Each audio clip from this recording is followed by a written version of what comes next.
ಮುಂದೆ ಬರುವ ದೈವ ಕೋಪದಿಂದ ನಮ್ಮನ್ನು ತಪ್ಪಿಸಿ ಕಾಪಾಡಲು ಶಕ್ತನಾಗಿರುವ ನಮ್ಮ ಕರ್ತನಾದ ಯೇಸು ಕ್ರಿಸ್ತನ ಅತ್ಯಧಿಕವಾದ ಕೃಪೆಯೂ ಸಮಾಧಾನವು ತಮಗೂ ತಮ್ಮ ಕುಟುಂಬದ ಪ್ರಿಯರೆಲ್ಲರಿಗೂ ಉಂಟಾಗಲಿ. ಹೃದಯಂಗಮ ಮಾತು ಎನ್ನುವ ಈ ಮುಂಜಾನೆಯ ವಾಕ್ಯದಾನದ ಸರಣಿಯಲ್ಲಿ ಈ ತಿಂಗಳು ನಾವು ದೇವರ ಕೋಪದ ಕುರಿತಾಗಿ ಧ್ಯಾನಿಸುತ್ತಿರುವಲ್ಲಿ ಈ ದಿನ ನಾವು ಧ್ಯಾನಿಸುವಂಥ ದೇವರ ವಾಕ್ಯದ ಭಾಗ ಯೋಹಾನನ ಸುವಾರ್ತೆ 3ನೇ ಅಧ್ಯಾಯ 36ನೇ ವಚನ. ಯೋಹಾನ 3:36. ವಾಕ್ಯವು ಹೀಗೆ ಹೇಳ್ತದೆ: ಆತನ ಮಗನನ್ನು ನಂಬುವವನಿಗೆ ನಿತ್ಯ ಜೀವ ಉಂಟು, ಮಗನಿಗೆ ಒಳಗಾಗದವನು ಜೀವವನ್ನು ಕಾಣುವುದೇ ಇಲ್ಲ, ದೇವರ ಕೋಪವು ಅವನ ಮೇಲೆ ನೆಲೆಗೊಂಡಿರುವುದು. ಈ ವಾಕ್ಯಗಳನ್ನ ಗ್ರಹಿಸಿದ್ದಕ್ಕೆ ನಾವು ಶಕ್ತರಾಗುವಂತೆ ದೇವರ ಆತ್ಮನ ತಾನೇ ನಮಗೆ ಬೋಧಿಸಲಿ. ಪರಲೋಕದಲ್ಲಿರುವ ನಮ್ಮ ತಂದೆಯು ನಮಗೆ ತನ್ನ ಜ್ಞಾನವುಳ್ಳ ಆತ್ಮವನ್ನು ಅನುಗ್ರಹಿಸಿ ನಮ್ಮ ಮನೋನೇತ್ರಗಳನ್ನ ಬೆಳಗಿಸಲಿ. ಕರ್ತನಲ್ಲಿ ಪ್ರಿಯರೇ,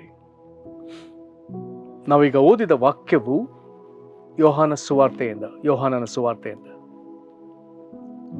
ಈ ಸುವಾರ್ತೆಯನ್ನು ಬರೆದಂಥ ಅಪೊಸ್ತಲನಾದ ಯೋಹಾನನು ಪ್ರೀತಿಯ ವಿಷಯದಲ್ಲಿ ಆತನು ಪ್ರಸಿದ್ಧನು. ದೇವರ ಪ್ರೀತಿಯನ್ನ ಬಹು ವಿಶೇಷವಾಗಿ ವಿಧವಾಗಿ ಆತನು ಮಾತನಾಡ್ತಾನೆ.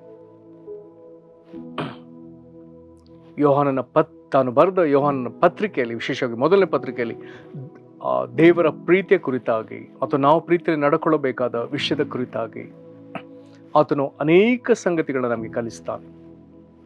ಕೆಲವರು ಆತನನ್ನ ಪ್ರೀತಿ ಅಪೊಸ್ತಲನೆಂದೇ ಆತನನ್ನು ಕರೀತಾರೆ. ಪ್ರಕಟಣೆ ಪುಸ್ತಕದಲ್ಲಿಯೂ ವಿಶೇಷವಾಗಿ 5-6 ವಚನದ ನಡುವೆ ಆತನು ಬರೀತಾನೆ, ನಮ್ಮನ್ನು ಪ್ರೀತಿಸಿದ ಆತನು ತನ್ನ ರಕ್ತದಿಂದ ನಮ್ಮನ್ನು ಶುದ್ಧೀಕರಿಸಿದವನು. ಹಾಗೆ ನಮ್ಮನ್ನು ಪ್ರೀತಿಸಿದ ದೇವರ ಬಗ್ಗೆ, ಕ್ರಿಸ್ತನ ಬಗ್ಗೆ ಆತನು ಬರೀತಾನೆ. ಅಷ್ಟು ಮಾತ್ರವಲ್ಲ, 20ನೇ ಶತಮಾನ ಅಥವಾ ಸುವಾರ್ತಿಕರ ಬಾಯಿಂದ ಇಡೀ ಸತ್ಯವೇದದಲ್ಲಿ ಅತಿ ಪ್ರಸಿದ್ಧಿ ಹೊಂದಿದ ದೇವರ ವಾಕ್ಯ ಯೋಹಾನ 3:16.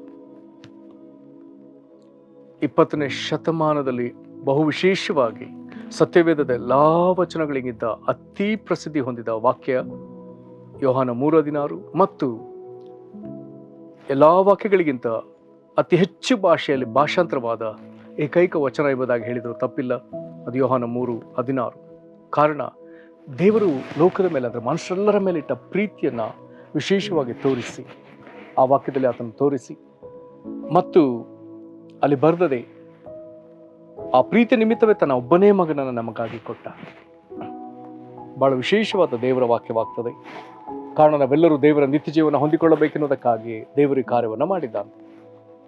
ಹಾಗಾದರೆ ಪ್ರೀತಿಯನ್ನೇ ಮಾತನಾಡ್ತಾ ಬಂದ ಈ ಯೋಹಾನನು ಈಗ ಅದೇ 3ನೇ ಅಧ್ಯಾಯದ ಕೊನೆಯ ವಚನದಲ್ಲಿ, 36ನೇ ವಚನದಲ್ಲಿ, ದೇವರ ಕೋಪವು ಅವನ ಮೇಲೆ ನೆಲೆಗೊಂಡಿರುವುದೆಂಬುದಾಗಿ ದೇವರ ಕೋಪವನ್ನು ಮಾತನಾಡಿದ್ದಾನೆ. ಬಹಳ ಸಮತೋಲನವನ್ನು ಕಾದುಕೊಳ್ಳುವಂಥ ವಿಧದಲ್ಲಿ ದೇವರ ಪ್ರೀತಿಯನ್ನು ಬರೆದಿದ್ದಾನೆ, ದೇವರ ಕೋಪವನ್ನು ಬರೆದಿದ್ದಾನೆ. ಇಲ್ಲಿ 36ನೇ ವಚನಕ್ಕೆ ನಾವು ಗಮನ ಕೊಡುವುದಾದರೆ, ಇಲ್ಲಿ ಆತನು ಹೀಗೆ ಹೇಳ್ತಾನೆ: ತಂದೆಯಾದ ದೇವರು ಆತನೆಂಬುದಾಗಿ ಹೇಳುವಾಗ ತಂದೆಯಾದ ದೇವರು, ಆತನ ಮಗನನೆಂಬುದಾಗಿ ಹೇಳುವಾಗ ತಂದೆಯಾದ ದೇವರ ಮಗನಾದ ಯೇಸು ಕ್ರಿಸ್ತನ ಕುರಿತಾಗಿ ಹೇಳ್ತಾನೆ, ಆತನ ಮಗನನ್ನು ನಂಬುವವನಿಗೆ ನಿತ್ಯ ಜೀವ ಉಂಟು. ಯೋಹಾನನು ಪ್ರಸ್ತಾಪಿಸಿದ ಇನ್ನೊಂದು ಪ್ರಾಮುಖ್ಯವಾದ ಪದ ನಿತ್ಯ ಜೀವ ಅಥವಾ ನಿತ್ಯ ಜೀವ. ಆತನು ಯೇಸು ಕ್ರಿಸ್ತನಲ್ಲಿ ಇರುವಂಥ ಜೀವವನ್ನು, ನಿತ್ಯ ಜೀವವನ್ನು ಯಥೇಚ್ಛವಾಗಿ ಮಿಕ್ಕೆಲ್ಲ ಬರಹಗಾರರಿಗಿಂತಲೂ ಯಥೇಚ್ಛವಾಗಿ ಮಾತನಾಡಿದ ಅಥವಾ ಬರೆದಿದ್ದ. ಓಕೆ, ಆತನ ಮಗನಾದ ಯೇಸು ಕ್ರಿಸ್ತನನ್ನು ನಂಬುವವರಿಗೆ ನಿತ್ಯ ಜೀವ ಉಂಟು ಅಂತ ಹೇಳ್ತಾನೆ. ಈಗ ಅದಕ್ಕೆ ವಿರುದ್ಧವಾಗಿ ಹೋಗುವವರ ಕುರಿತಾಗಿ ಈಗ ಮಾತನ್ನು ಮುಂದುವರಿಸಿ ಆತನು ಹೇಳ್ತಾನೆ, ಮಗನಿಗೆ ಒಳಗಾಗದವನು ಜೀವವನ್ನು ಕಾಣುವುದೇ ಇಲ್ಲ. ಯಾರು ಯೇಸು ಕ್ರಿಸ್ತನಿಗೆ ಒಳಗಾಗುವುದಿಲ್ಲವೋ ಅವರು ದೇವರ ಜೀವವನ್ನು ಕಾಣುವುದೇ ಇಲ್ಲ ಎಂಬುದಾಗಿ ಹೇಳ್ತಾರೆ. ಪ್ರಿಯರೇ, ದೇವರಲ್ಲಿ ಜೀವವಿದೆ. ಆತನ ಮಗನಾದ ಯೇಸು ಕ್ರಿಸ್ತನನ್ನು ನಂಬಿದವರು ಆ ಜೀವದಲ್ಲಿ ಸೇರಿಕೊಳ್ತಾರೆ. ಹಾಗಾದರೆ ಯಾರಾದರೂ ಆತನ ಮಗನಾದ ಯೇಸು ಕ್ರಿಸ್ತನಿಗೆ ಒಳಗಾಗದೆ ಹೋದರೆ ಅವರು ದೇವರ ಜೀವದಲ್ಲಿ ಸೇರದೆ ಹೋಗೋದ್ರಿಂದ ಆತನಲ್ಲಿ ಬರಿತಾನೆ, ಅವರು ಜೀವವನ್ನು ಕಾಣುವುದೇ ಇಲ್ಲ. ಹಾಗಾದರೆ ಜೀವಕ್ಕೆ ವಿರುದ್ಧವಾದ ಒಂದು ನಿಯಮದೊಳಗೆ ಸಿಕ್ಕಿಕೊಳ್ತಾರೆ ಎಂಬುದಾಗಿ ಆಯಿತು. ಮತ್ತು ಇಂಥವರ ವಿಷಯದಲ್ಲಿ ಆತನು ಹೇಳುವಂಥ ಗಂಭೀರವಾದ ಮಾತು, ದೇವರ ಕೋಪವು ಅವನ ಮೇಲೆ ನೆಲೆಗೊಂಡಿರುವುದು. ಯಾರು ದೇವರ ಮಗನನ್ನು ನಂಬುವುದಿಲ್ಲವೋ, ಸನ್ಮಾನಿಸುವುದಿಲ್ಲವೋ, ಅವನಿಗೆ ದೇವರ ಮಗನಾದ ಯೇಸು ಕ್ರಿಸ್ತನಿಗೆ ಒಳಗಾಗುವುದಿಲ್ಲವೋ ಅಂಥವ್ರ ಮೇಲೆ ದೇವರ ಕೋಪ ಎಂಬುದಾಗಿ ಹೇಳ್ತಾರೆ. ಇಂಥ ಈ ಸಂದರ್ಭವನ್ನು ಅನೇಕ ಸತಿ ಯೋಹಾನನು ಪ್ರಸ್ತಾಪಿಸ್ತಾರೆ. ನಮಗಿಲ್ಲಿ ಅರ್ಥವಾಗಬೇಕು, ದೇವರು ತನ್ನ ಮಗನಾದ ಯೇಸು ಕ್ರಿಸ್ತನನ್ನು ನಮಗಾಗಿ ಎಷ್ಟೋ ನಿಕೃಷ್ಟವಾಗಿ ಆತನನ್ನು ದಂಡಿಸ್ತಾನೆ, ಅವಮಾನಪಡಿಸ್ತಾನೆ, ಸಕಲ ಬಾಧೆಗಳಿಂದ ಬಾಧಿಸ್ತಾನೆ. ಮನುಷ್ಯನ ಸಕಲ ಬಾಧೆಗಳೇನೋ ಎಲ್ಲ ಬಾಧೆಗಳಿಂದ ಆತನನ್ನು ಬಾಧಿಸ್ತಾನೆ, ಜಜ್ಜುತ್ತಾನೆ, ವ್ಯಾಧಿಗೊಳಪಡಿಸ್ತಾನೆ, ಅವಮಾನಕ್ಕೆ ಒಳಪಡಿಸ್ತಾನೆ, ಹಿಂಸೆ ನ್ಯಾಯಕ್ಕೆ ಒಳಪಡಿಸ್ತಾನೆ, ಮರಣಕ್ಕೆ ಒಪ್ಪಿಸ್ತಾನೆ. ಲೋಕದ ಜನರಿಗಾಗಿ ಆತನು ಪ್ರಾಯಶ್ಚಿತ್ತ ಬಲಿಯಾಗುವಂತೆ ಮಾಡ್ತಾನೆ. ತನ್ನಲ್ಲಿರುವ ರಕ್ತವನ್ನು ಲೋಕದ ಪ್ರಾಯಶ್ಚಿತ್ತ ಯಜ್ಞವಾಗಿ ಮತ್ತು ದೇವರು ನಮ್ಮನ್ನು ಕನಿಕರಿಸಿ ತನ್ನ ಕೋಪವನ್ನೆಲ್ಲ ತೊಲಗಿಸಿಕೊಳ್ಳುವಂತೆ ಆತನು ತನ್ನ ರಕ್ತವನ್ನು ಸುರಿಸುವಂತೆ ಮಾಡ್ತಾನೆ. ಇಂಥವನನ್ನು ಆತನು ನಮ್ಮ ಎದುರಿಟ್ಟು ರಕ್ತ ಸುರಿಸಿದ ಯೇಸುವನ್ನು ನಮ್ಮ ಎದುರಿಟ್ಟು ತಂದೆಯಾದ ದೇವರು ಈತನನ್ನು ನೀವು ಬದುಕಿಕೊಳ್ಳುವಂತೆ ಈತನನ್ನು ನಂಬಿರಿ ಎಂಬುದಾಗಿ ಆತನು ಹೇಳ್ತಿದ್ದಾನೆ. ತಂದೆಯಾದ ದೇವರು ಒಂದು ಲೆಕ್ಕದಲ್ಲಿ ನಿಜವಾಗಲೂ ನಮ್ಮ ಎದುರು ಬಂದು ಅಂಗಲಾಚುತ್ತಿದ್ದಾನೆ. ನೀನು ಬದುಕುವಂತೆ ಈತನನ್ನು ನಂಬುವಂತ ಹೇಳ್ತಿದ್ದಾನೆ. ತಾನು ಮರಣಕ್ಕೆ ಒಪ್ಪಿಸಿದವನನ್ನು, ತಾನು ಜಜ್ಜಿದಾಗ ರಕ್ತ ಸುರಿಸಿದವನನ್ನು ನಂಬರಿ ಎಂಬುದಾಗಿ ಹೇಳ್ತಿದ್ದಾನೆ. ಈತನನ್ನು ಸನ್ಮಾನಿಸ್ರಿ. ಅದರ ಅರ್ಥ ನಿನಗಾಗಿ ಈತನು ಇಷ್ಟೊಂದು ಅವಮಾನ ಅನುಭವಿಸಿರುವಲ್ಲಿ ಈತನನ್ನು ನಂಬರಿ ಎಂಬುದಾಗಿ, ಸನ್ಮಾನಿಸ್ರಿ ಎಂಬುದಾಗಿ ಆತನು ಹೇಳ್ತಿದ್ದಾನೆ. ಹಾಗೆ ಮಾಡದೆ ಹೋದರೆ ಇಲ್ಲಿ ಬರೀತದೆ ಯೋಹಾನ 3:18 ಆದರೆ ನಂಬದವನಿಗೆ ದೇವರ ಒಬ್ಬನೇ ಮಗನ ಹೆಸರನ್ನು ನಂಬದೆ ಹೋದದ್ರಿಂದ ಆಗಲೇ ತೀರ್ಪಾಗಿ ಹೋಯಿತು. ನೇರವಾಗಿ ಅವನ ಹೆಸರನ್ನು ಜೀವಬಾಧ್ಯರ ಪಟ್ಟಿಯಲಿಲ್ಲ, ಬದಲಾಗಿ ಜ್ಞಾಪಕ ಪುಸ್ತಕವು ಅಥವಾ ದೇವರ ಕೋಪವನ್ನು ಹೊಂದಿದ ಜನರ ಪಟ್ಟಿಯಲ್ಲಿ ಅವರ ಹೆಸರು ಬಿದ್ದಾಯಿತು. ನ್ಯಾಯ ತೀರ್ಪಿಗೆ ಗುರಿಯಾಗುವಂಥ ಜನರ ಗುಂಪಿನಲ್ಲಿ ಅಂಥವರ ಹೆಸರು ಸೇರಿದ್ದಾಯಿತು. ಹಾಗಾಗಿ ಯೇಸು ಕ್ರಿಸ್ತನನ್ನು ನಂಬ್ರಿ ಎಂಬುದಾಗಿ ಆತನು ಹೇಳ್ತಿದ್ದಾನೆ. ಪ್ರಿಯರೇ, ಇದು ಗಂಭೀರವಾದ ವಿಷಯ.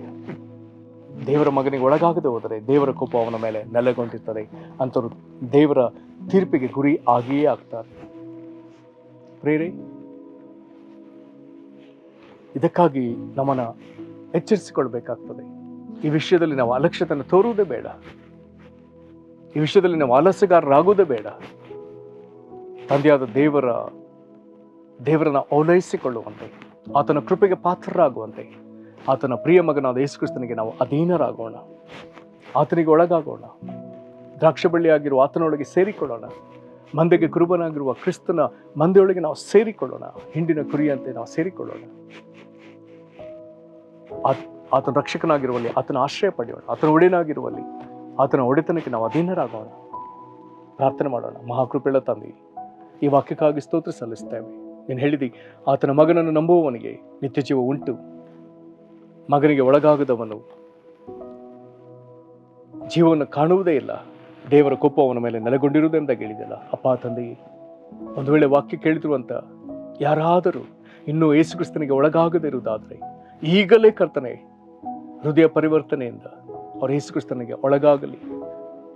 ಅವರ ಮೇಲೆ ನೆಲೆಸಿರುವಂಥ ಕೋಪ ತೊಲಗುವಂತೆ ಅವರು ಯೇಸು ಕ್ರಿಸ್ತನನ್ನು ನಂಬಲಿ ಸ್ವಾಮಿ. ದೇವರೇ, ನಂಬದೆ ಹೋಗುವುದರಿಂದ ಆಗಲೇ ತೀರ್ಪು ಆಗಿ ಹೋಯ್ತು ಎಂಬುದಾಗಿ ಹೇಳಿದೆಯಲ್ಲ. ದೇವರೇ, ಇಂಥ ಘೋರ ಸ್ಥಿತಿಗೆ ಯಾರೂ ಸಿಕ್ಕಿಕೊಳ್ಳದಂತೆ ನಿನ್ನ ಪ್ರಿಯ ಮಗನಾದ ಯೇಸು ಕ್ರಿಸ್ತನನ್ನು ನಂಬುವುದಕ್ಕೆ ಕೃಪೆಯನ್ನು ಅನುಗ್ರಹಿಸು. ನಿನಗೆ ಮಹಿಮೆ ಆಗಲಿ. ಆಶೀರ್ವದಿಸ್ರಿ. ಕರ್ತನೇ ನಿನಗೆ ಸ್ತೋತ್ರ, ಕರ್ತನೇ ನಿನಗೆ ಸ್ತೋತ್ರ. ನಿನಗೆ ನಾವು ಮಹಿಮೆ ಸಲ್ಲಿಸ್ತೇವೆ.